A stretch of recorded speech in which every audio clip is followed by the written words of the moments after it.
Hey, what's up guys? Welcome back to KB Small Engine Repair. Today we are going to be doing a full walkthrough of a tune-up on a riding lawnmower, lawn tractor. We're going to be doing that on this John Deere D105. The process will be pretty much the same on any lawn tractor. There'll be slight differences. I'll try to point those out as we go along, but this is going to be somewhat a long video. I'm going to basically show you the whole process from start to finish. So let's get right into it.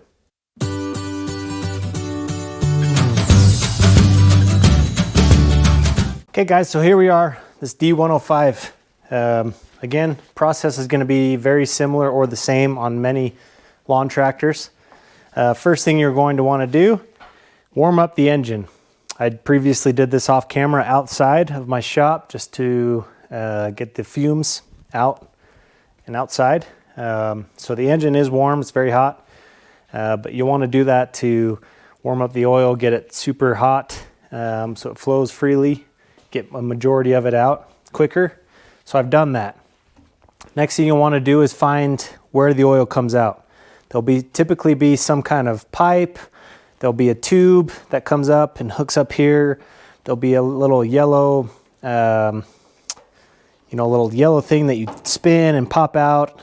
On the Kohler engines, I believe. Sometimes there's just a plug there, a little metal plug with a square fitting on it. Just kind of depends what your setup is. If that's the case, now's a good time to switch that out into an extended pipe or extended hose. You just need to figure out where's a good place to drain that. An option is, if it is up in here and you don't have an extended setting, you can suck the oil out with an oil extractor, a hose. There's a few different options, but find your oil drain plug. Get yourself a drain pan. I'm going to lower the deck here a little bit.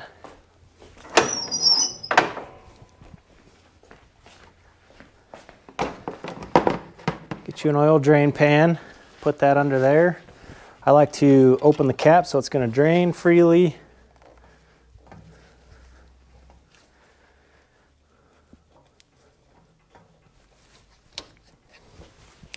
Hands are slick already.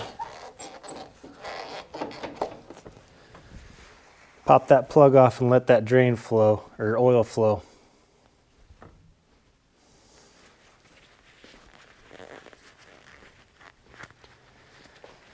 You can see how it's flowing out pretty smoothly. That's because the oil is hot. The engine's been warm. So we'll let that drain out for a minute, then we'll go over the other side and get the oil filter.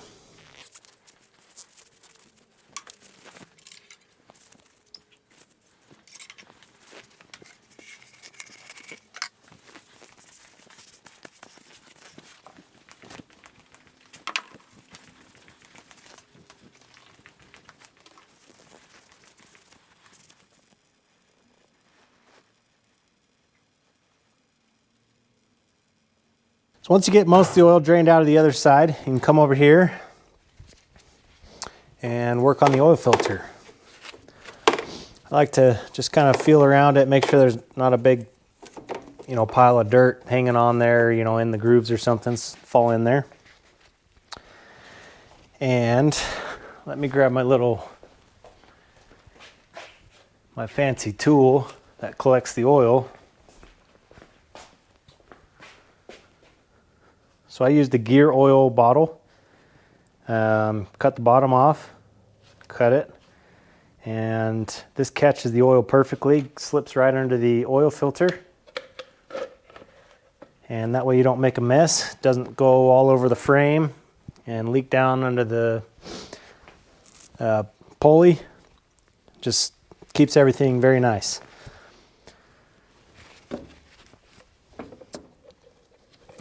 So then you just pull the oil filter off. Typically they're on there pretty tight.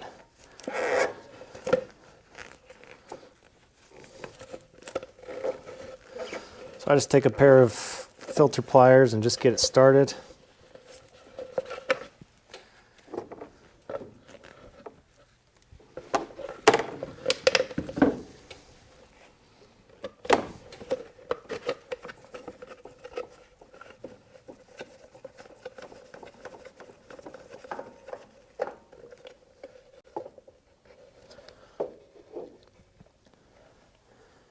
I'll go put this oil filter in my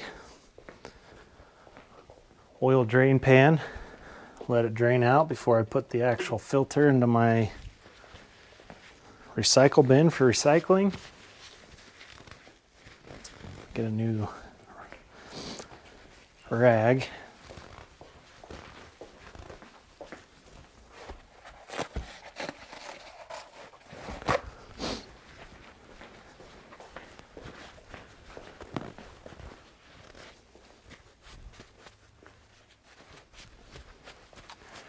Now, a couple things to do here as well. While that's finishing draining up, the instructions on the side of the oil filter say, you know what, it's not this one, just kidding. On the Kohler ones, say to fill it up with oil to let it soak in.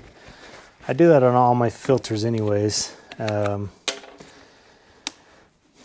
just to shorten the process here in a minute that I'll talk to you about.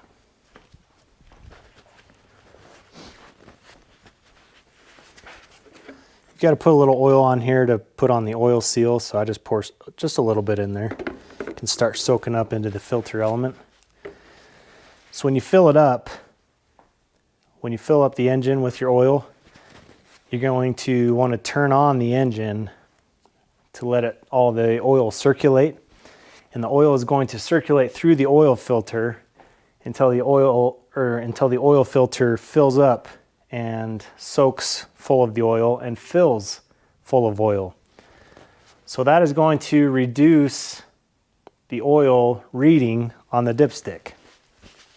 So by filling this right now and filling up the filter element is going to reduce a little bit of that, if that makes sense. So not a huge difference, but just something I do since I've got to pour some in there and wipe the O-ring. Something you can do, you don't have to, I guess, but some of the oil filters will tell you to do that, but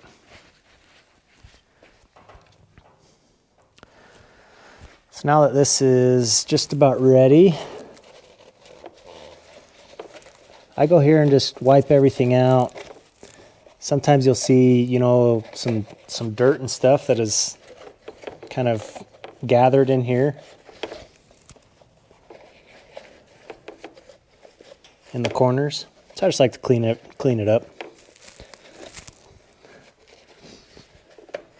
Plus it keeps that oil and stuff from dripping when I'm trying to put the new filter on.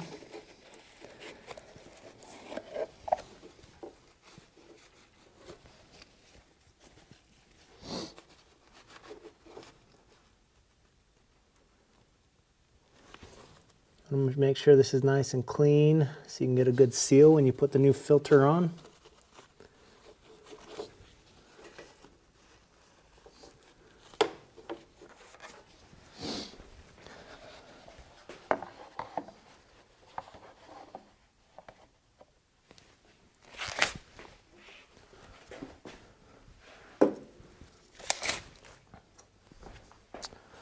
So I'll take the new filter, wipe some of this new oil on the O-ring. And now it's very important. This is and that oil's dripping. I'm doing this too slow because I'm talking. It's very important to hand tighten only. Not a Hulk hand tighten. Don't take a wrench to it. Just hand tighten it. That oil will put a nice seal onto it. And because I've got the oil in there and try to do this as fast as I can, hand tighten, you're done. And that will seal it.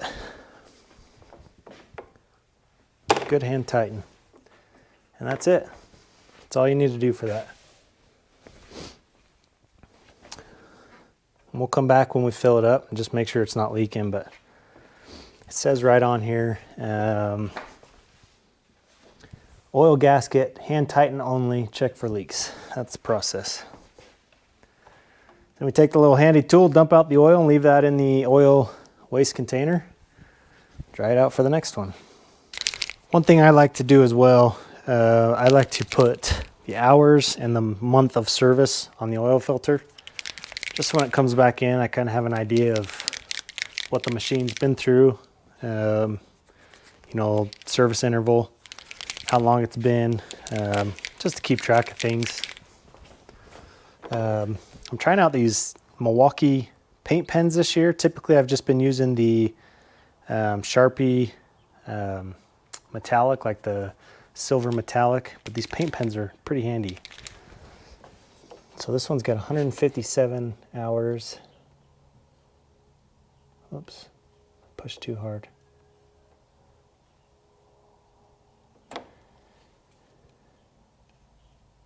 And it is April 2021. So when it comes back in, I'll know exactly how long it's been, how many hours, length of time, etc. So just something I like to do, I've been doing for a while.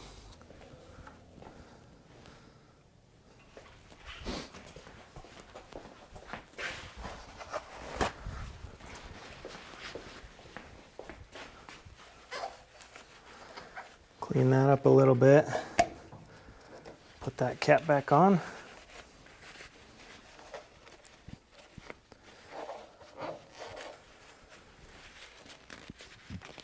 And we're ready to fill it.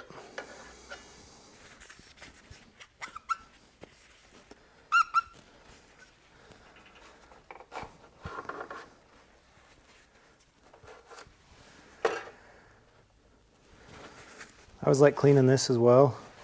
Be careful because you don't want any of the crap falling down into the crankcase, but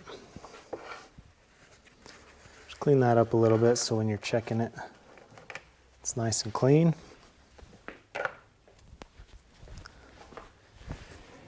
Get you your funnel, figure out how much oil your engine takes, start filling.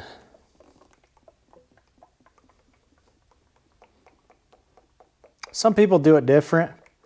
Some people fill it up exactly, you know, they measure out the ounces and dump it in.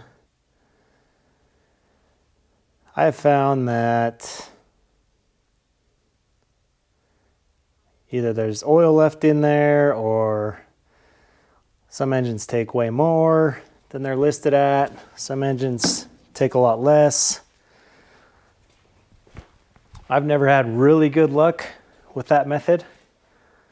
I either end up overfilling a little bit. So it takes a little bit longer, but I'll dump, you know, close to the amount and then I'll measure it and, you know, just do it in increments. I prefer to do it that way than overfill and have to worry about draining some out. But up to you. Everybody has a preference. While you're doing this, kind of waiting for this, you can go ahead and remove your spark plug, replace that.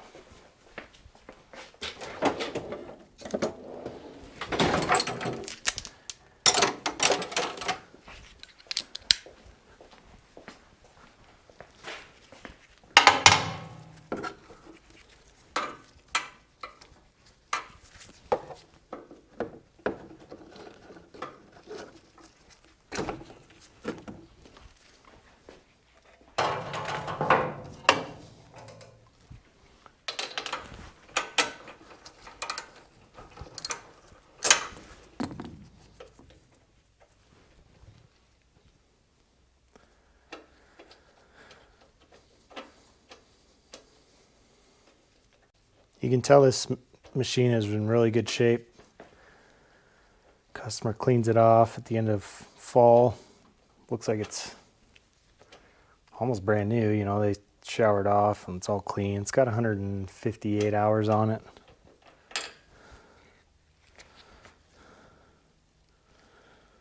Engine seems to be running pretty good.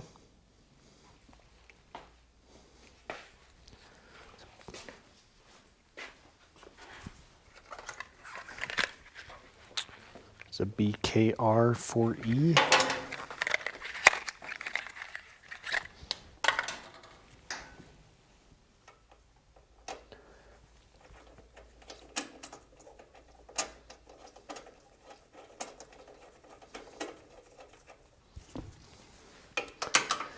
If you're doing this as a hobby, I kind of recommend maybe you get the engine number, you know, the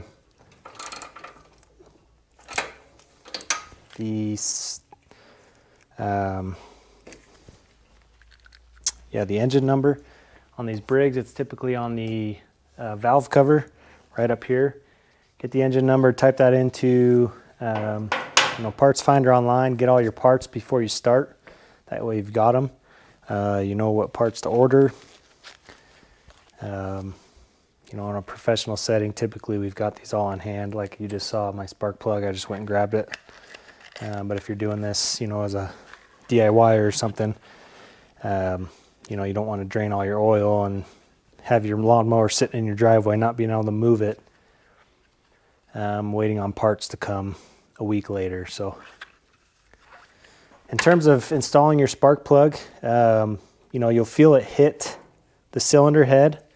You typically want to go, I think NGK recommends, what does it say on here? Does it say anything? Yeah, so they have kind of a crush washer on the bottom. If you notice that little washer on the bottom. So once that hits the cylinder head, they recommend a 1/2 to 2/3 of a turn beyond that. So you can kind of feel it crushing or going on. You know, it's not super tight, but it's also, you know, you don't want to strip the head out, but just be smart about it. You know, don't put all your weight into it, but you also don't want it just sitting there. You need it to be snug. So you kind of saw me cranking on it a little bit. I don't know if you noticed that, but I was just crushing that washer. Just a little tip there. Let's check some of this oil.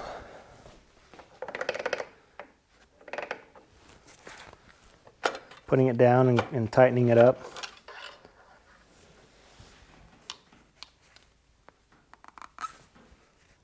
But we're pretty dang close. I don't know if you can see that, but it's maybe a 1/16 of an inch below. So that's close enough for me for right now to now run the engine. And like I was telling you before, fill up that oil filter, fill that up, and then we'll top it off and get a good reading after that. So I'm gonna fire this up and run it for about 2 minutes. Get some, you know, just enough to get some warm oil moving through.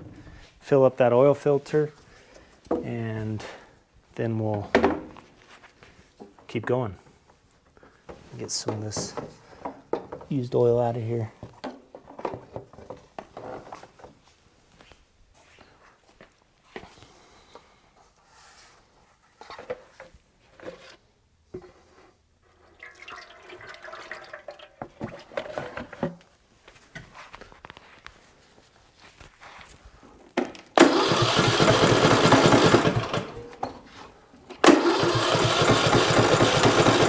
Oh, guess I better plug the spark plug back in. That'd be smart.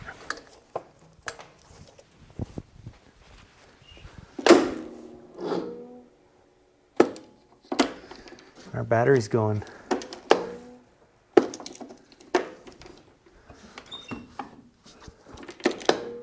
Wow.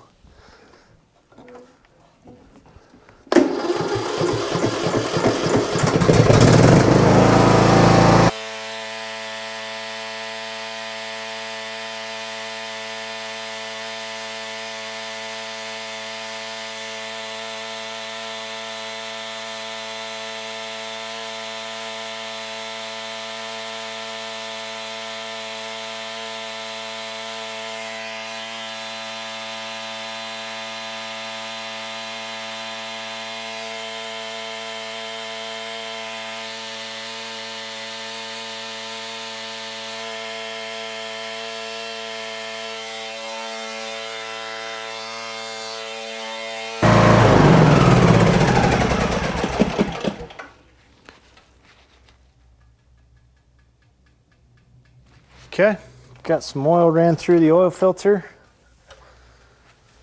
Let's pull this oil out, check it again.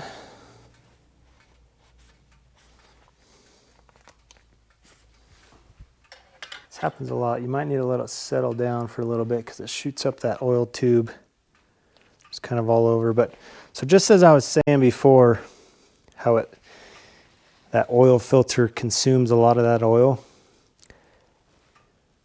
Probably having a hard time seeing it, but it was almost to the top hole, and now we're at the bottom hole. So that oil filter consumed what was in between those two holes.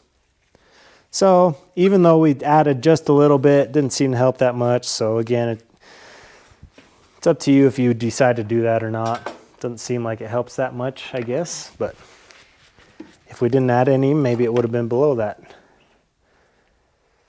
bottom hole, but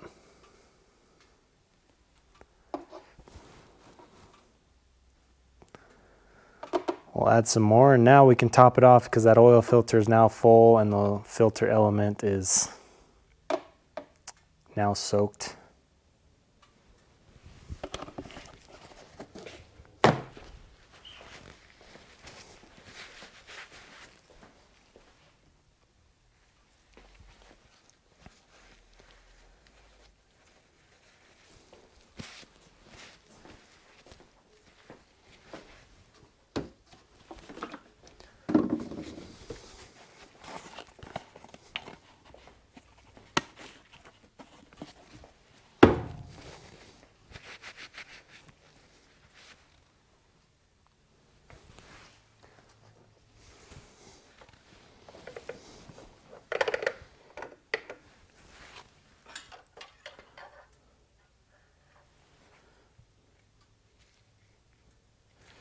Pretty dang close. We'll check it again before we send it out the door, but I think we're right there.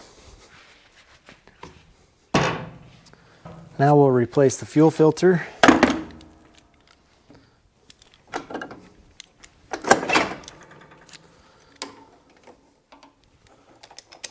Clamp on the bottom.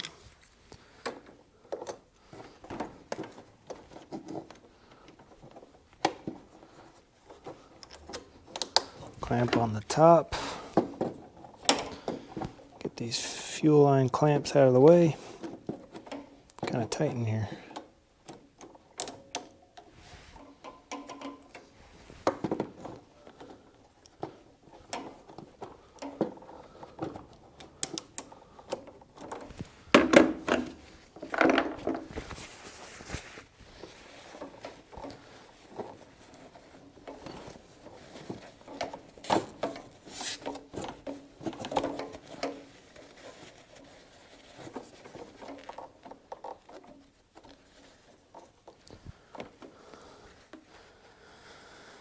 Old filter, new filter.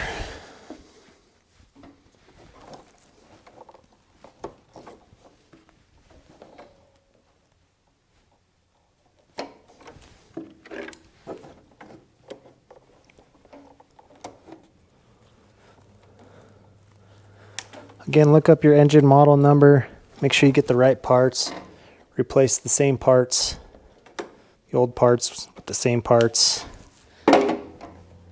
As long as they're the correct parts. Make sure if you bought the equipment from somebody, they didn't put on some weird aftermarket parts or the wrong parts on it. Don't just go off what's on there. Make sure they are the right parts for the machine.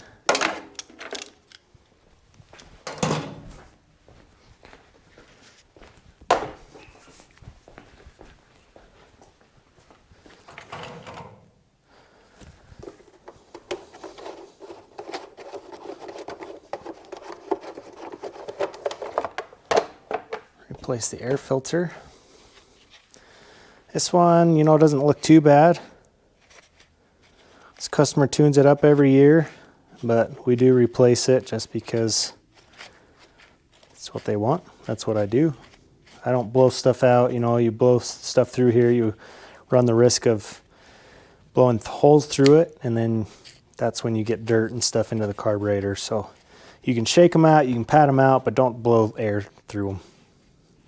So we'll replace this. One thing I like to do as well is I like to blow out and clean out the air filter area. just so you don't get all this dust in there. So just make sure to cover the intake area. It's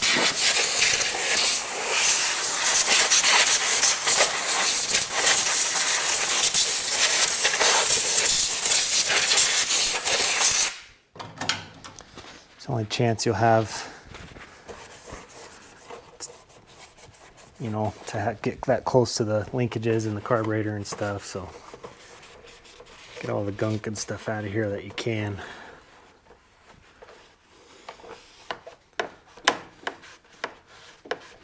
Just the extra stuff like this that the customer may never see, but you feel good about, and if they do ever see it,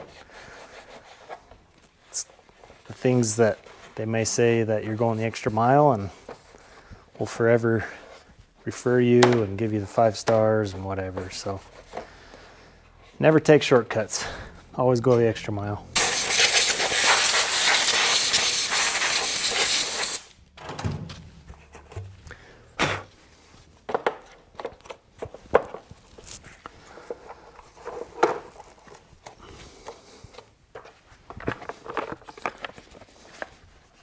Same thing with the cover. Just get all that crap out there so the air filter doesn't suck that in the first time you start it.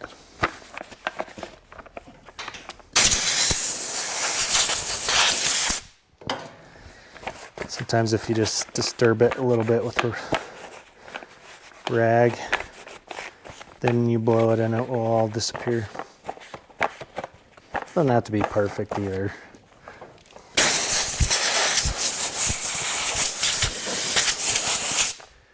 Doesn't have to look brand new. You're just trying to get it so it doesn't dirty the air filter right away.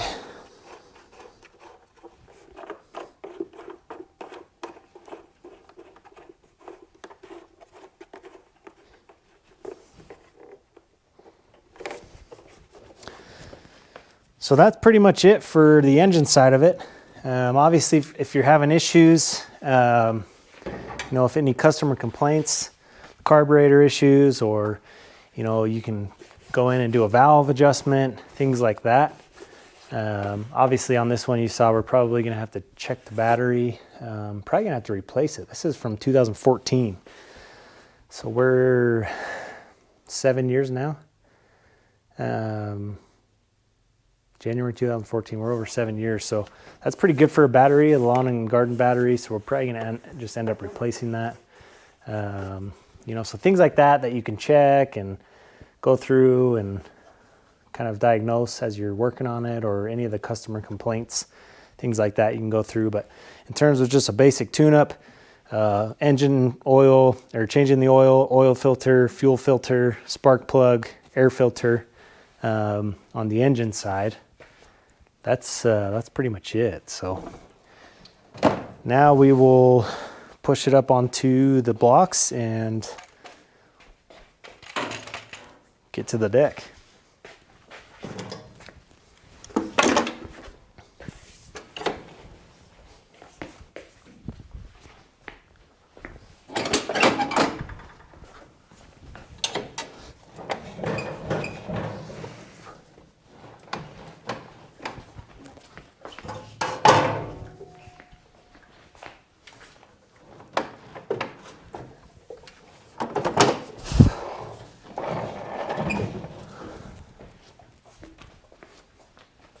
Some of you have kind of been asking to see how this works as well, or see my lift in action. So this will kind of be part of that as well. You can kind of see how that goes.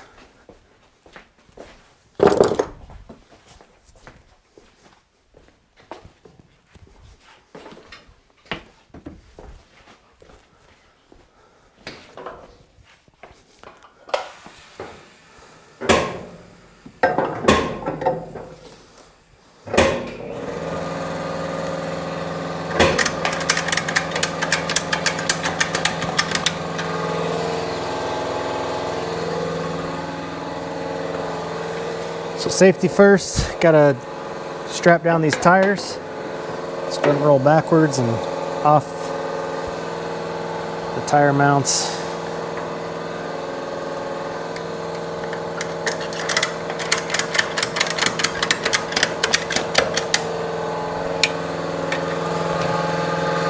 I was checking under here, make sure that was the brakes were in place. So now that that's all set up, now we'll lift the front end up so we can get to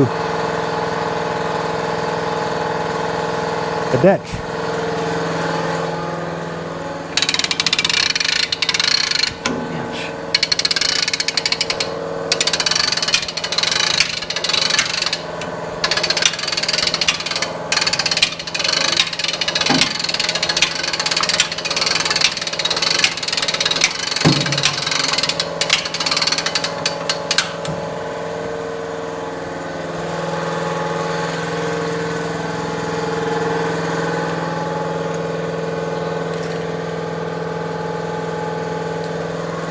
So what I do is I take the blades off, I scrape the deck, clean the underside, sharpen and balance the blades, put them back on. So we'll do that. I'll just kind of do my work. You guys can watch and go from there.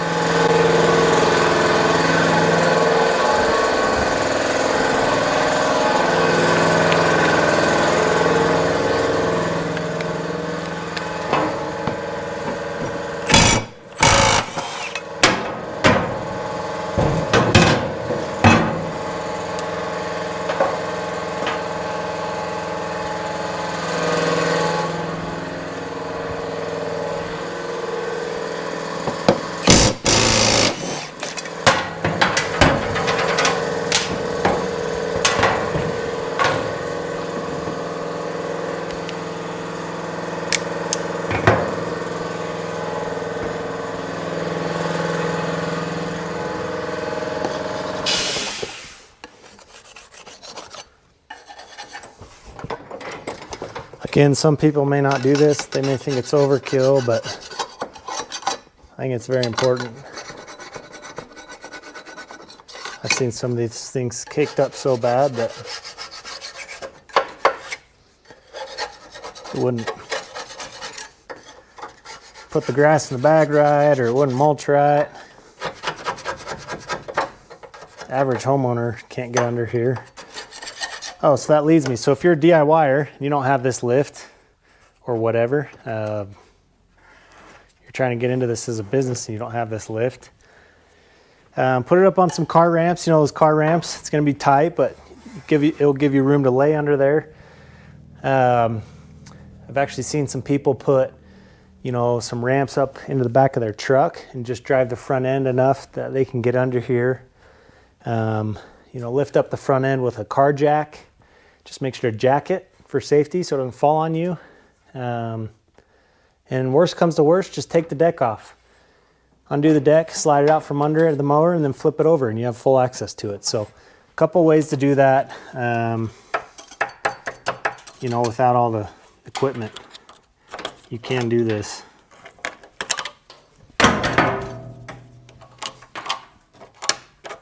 I'm kind of OCD too, so when it comes to this, I kind of get a little carried away with myself, but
Good enough. Scrape the blades too a little bit, get some of the crap off. Helps with balancing. You don't want a off balance blade because there's a piece of grass stuck on there. And as soon as that's off, throws off your balancing. These aren't too bad, but I've seen some blades with some pretty nasty buildup on them.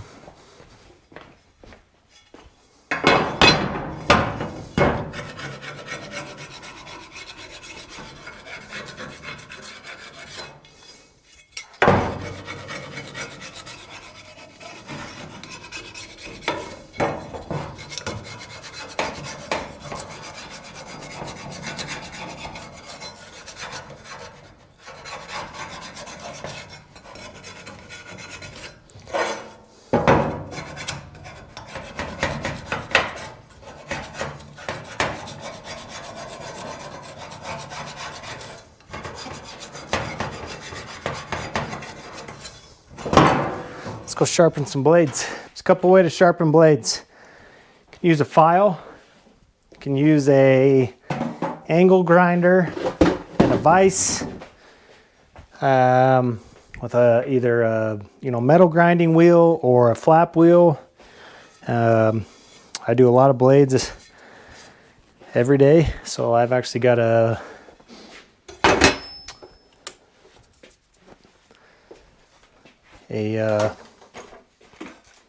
blade grinding machine.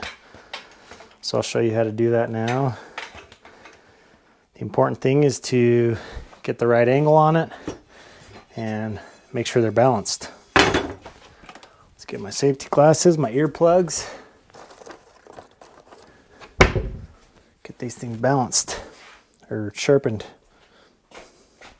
That's what they looked like before.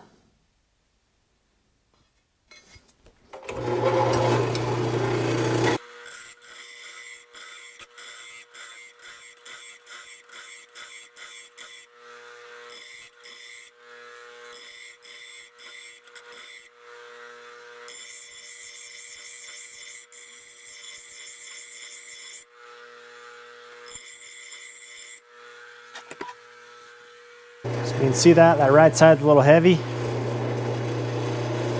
We'll try sharpening that down a little bit more.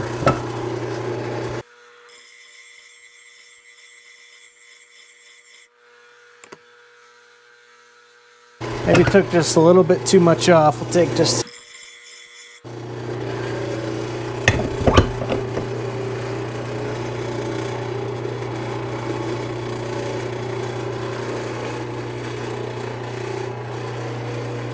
there we go, she's balanced.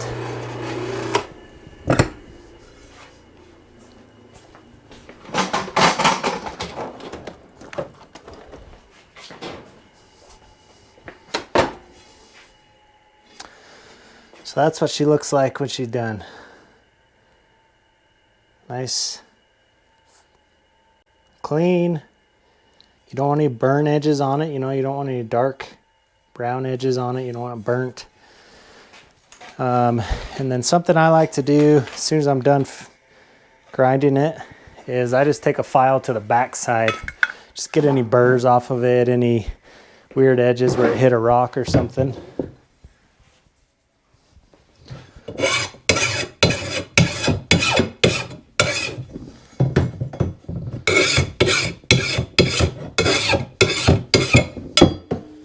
That's it. It's ready to go.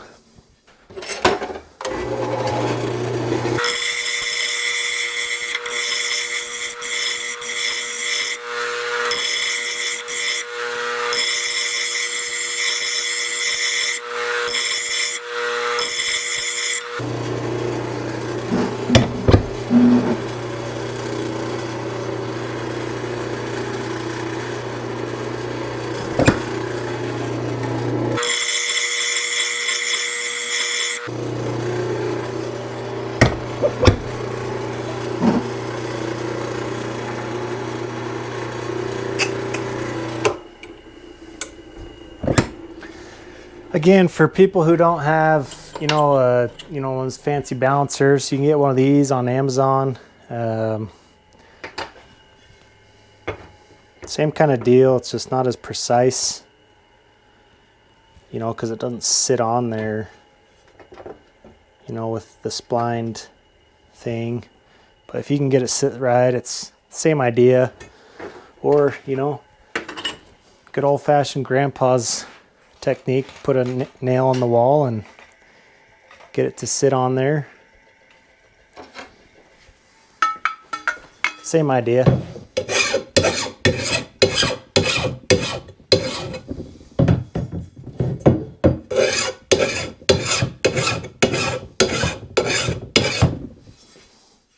There we go.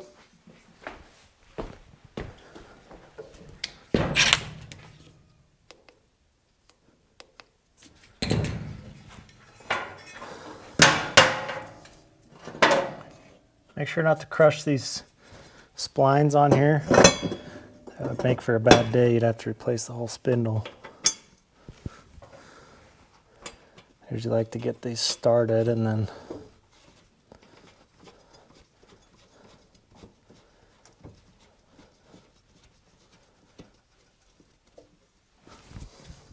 crank her down.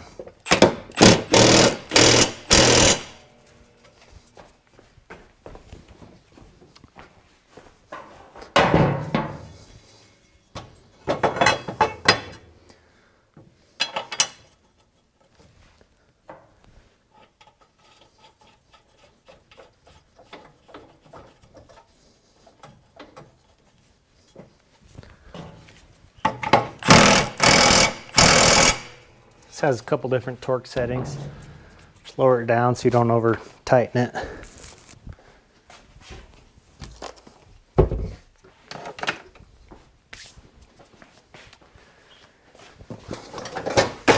And we're good underneath the deck.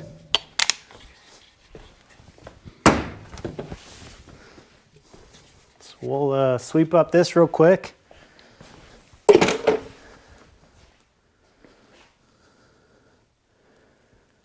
And drop her down and level the deck.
Pull it back off those chucks.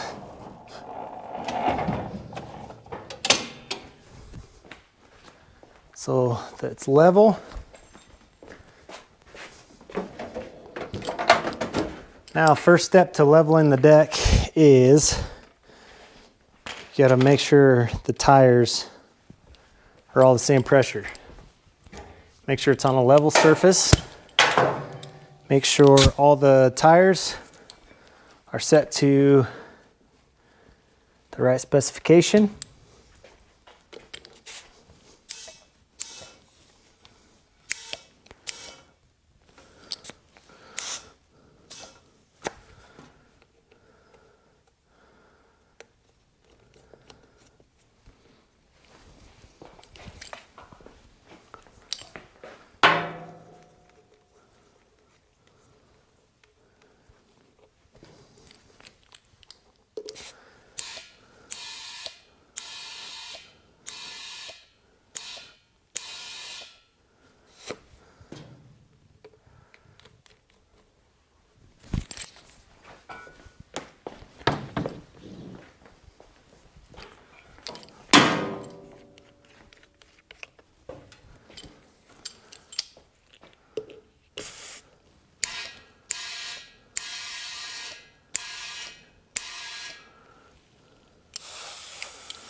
Now we're ready to level. So tires, level ground, tires set to specification. Lower your deck to, doesn't matter which height, just a workable height. I'm gonna raise it up just a little bit.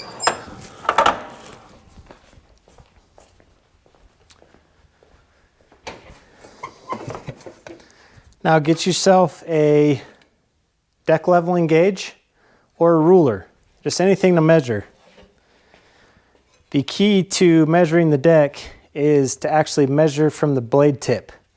So you'll measure from the blade tip side to side, and then measure from the blade tip front to back. Side to side needs to be the same or within 1/8 of an inch. As close to the same as you can. And then the front, you actually want the front slightly lower than the back. So we'll go ahead and measure the side on the blade tip.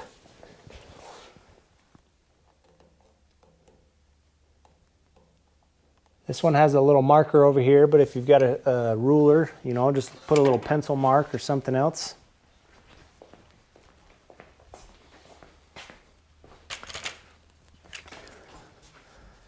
So over here, same thing, find the blade tip.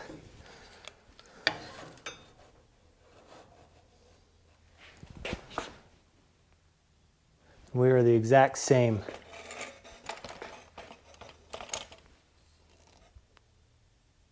So side to side is good. Now, front to back.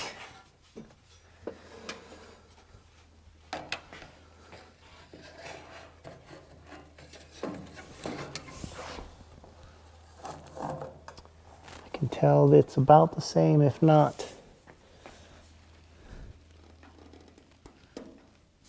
a little bit higher in the back, which is odd.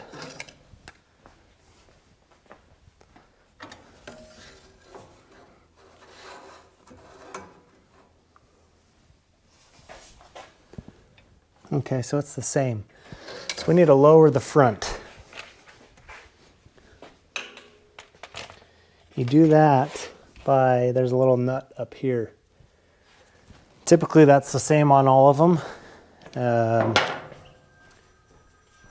Some of them, you know, are different in the back. They've only got one nut on one side. Some of them have a nut on each side.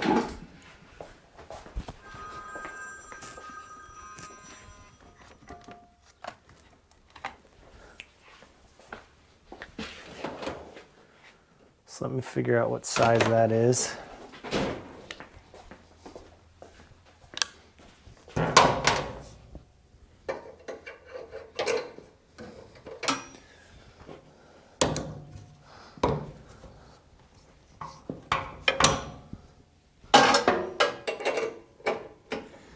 This is a 15.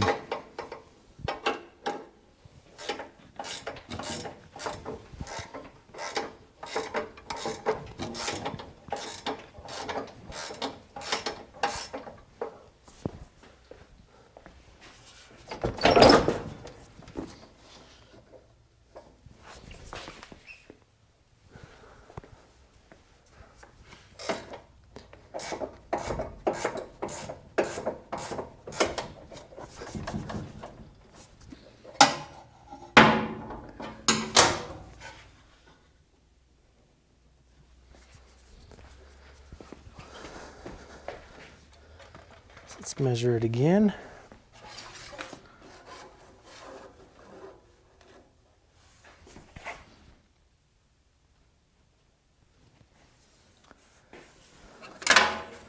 Can't really see it.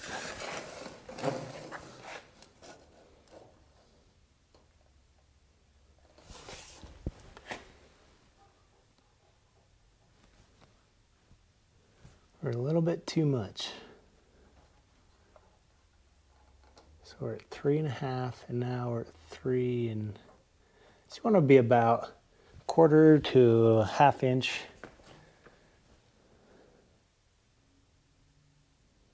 So I'm going to bring it up just a hair.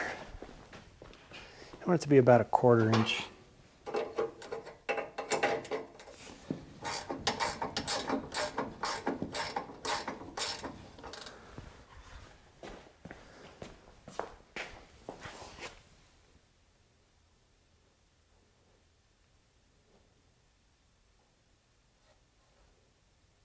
It's too much. I was reading that wrong. I had it about right. It's in 1/4 inch increments.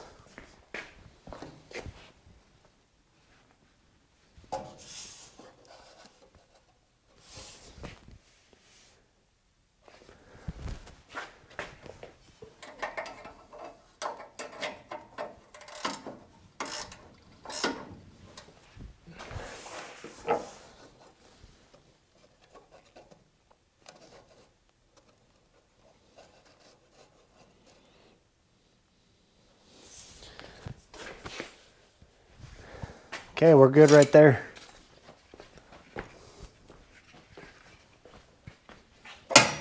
So that's how you level your deck. Just make sure to measure from the blade tips, not the actual deck.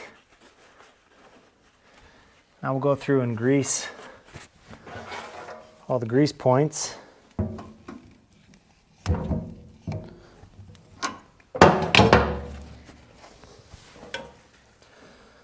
You can find in your owner's manual or service manual where these are. Some of them are hidden. Typically you'll have one on the axle, one on the wheel.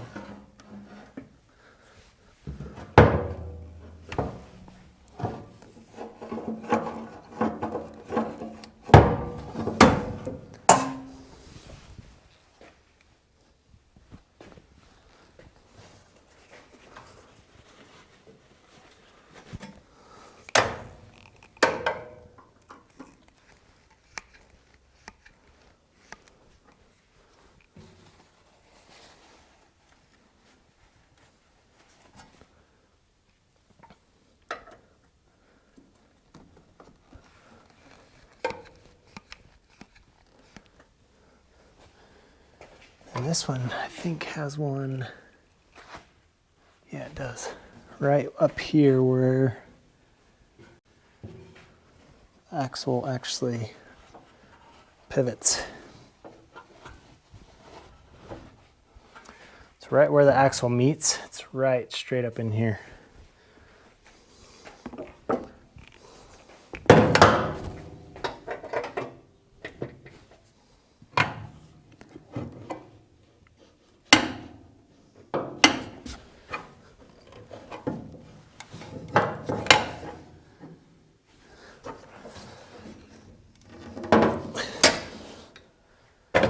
Then you can check, depending on your mower.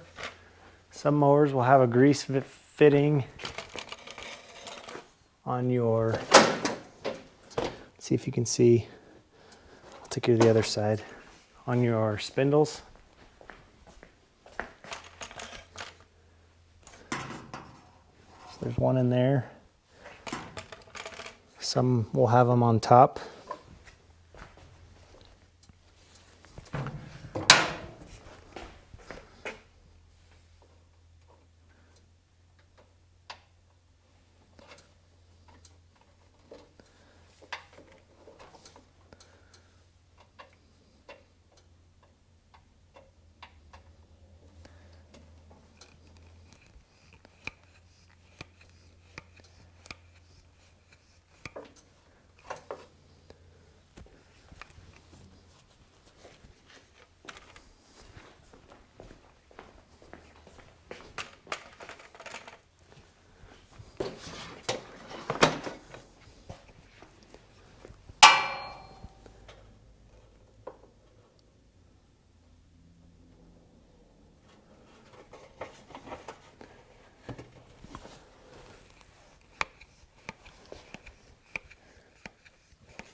And anywhere else that your mower might have them. When I have the mower up doing the deck, I usually drop the deck to the lowest setting. That would be a good time for me to check all the belts. But you can do that from the ground as well. So now you just go through, check all the belts, check for wear, check for cracking, splitting, dry rot, anything like that. You check the dry belt as well. Get a pretty good visual from here. flashlight, shine it up in there. Everything looks good on this. Like I said, this machine has been very well cared for. You can get back in here as well. Check out the other belts. Typically right in here I'd clean out the deck as well. But this was a pretty easy machine to do.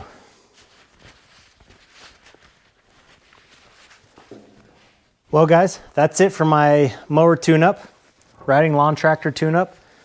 Hope you enjoyed it. From here I would take the machine outside, I'd give it a quick bath, spray everything down, wipe it down, make it cleaner, give it back to the customer cleaner than he brought it in. I'd put my sticker, my business sticker, on the machine somewhere. On this particular one, I'd put it under the seat where the fuel tank is. Do my invoice, call the customer, tell them it's ready. So I would definitely, I'm gonna check the oil again as well, just on this one because it was kind of iffy there. So, but that's how you do a tune-up. If you enjoyed this video, give me one of those thumbs up. Please consider subscribing. And as always, make a choice to have a great day. Thank you all for watching.